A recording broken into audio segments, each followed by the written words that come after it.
fans is that Chelsea will sign players this summer, and they won't just be young players. I think we're going to see a tweak in their transfer strategy. They're going to sign more experienced players, players with Premier League experience. To be fair to them, they have tried to sign older, more experienced players before.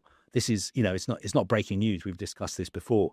For instance, they were exploring the possibility of signing Virgil van Dijk from Liverpool before he signed his new contract. I think Mo Salah was a possibility as well before he signed his new Liverpool contract. So they haven't just been focusing on signing 20-year-old players. Sure. This summer, there will be more experienced players coming in. Mm. Will the new manager have the final say? No, he won't. He will be involved in the discussions and the targeting of players, but he's not going to be Sir Alex Ferguson. He's not going to have total control of the club. The ownership. Recruitment, Sam Jewell, recruitment. They've got Dave Fallows, who's come in from Liverpool as well.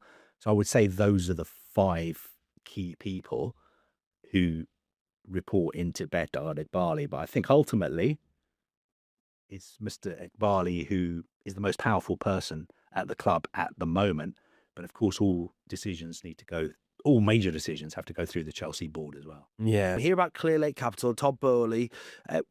Carl, can you sum up for people listening? How does the sort of day-to-day running of the club take place? Who's in charge?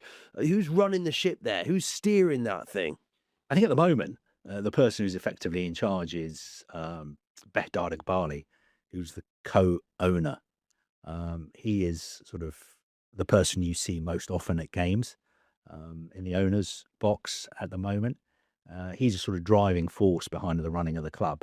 But day to day, it's down to the co-sporting directors, Paul Winstanley, Lawrence Stewart. They've got Joe Shields there.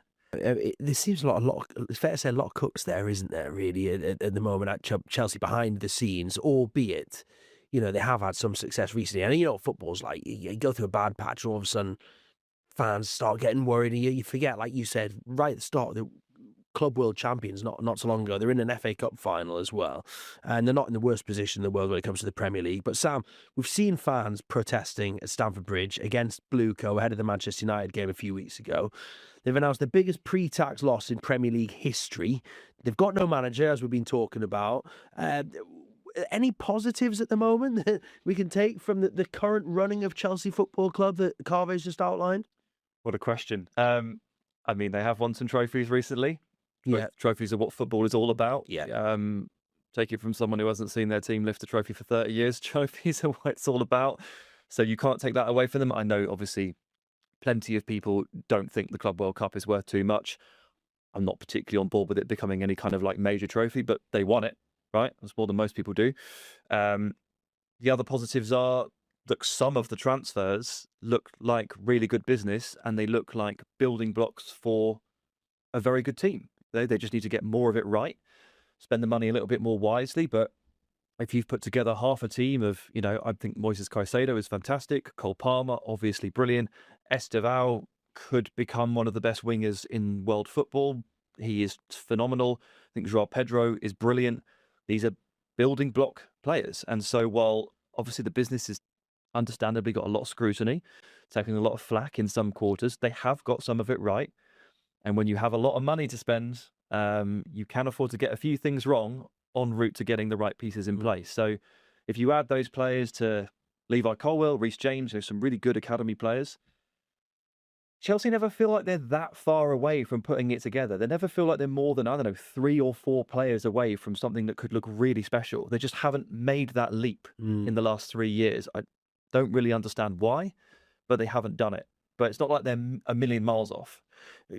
Corby, there's a chance they'll miss out on Europe this season. Of course, they could well still qualify. They've, like we say, FA Cup final, Premier League position, and so on. But they're already posting record losses, as we've said. If they were to miss out on European football, what could that cost them in the transfer market? Would that affect their approach, do you think? Certainly, I think it would. I think financially they'd probably lose at least £80 million from not being in the Champions League next season.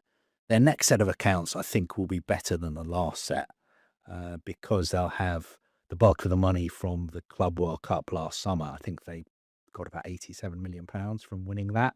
They will also have £80 million from playing in the Champions League this season. So their next set of accounts will look better. But obviously, missing out on the Champions League is a massive blow.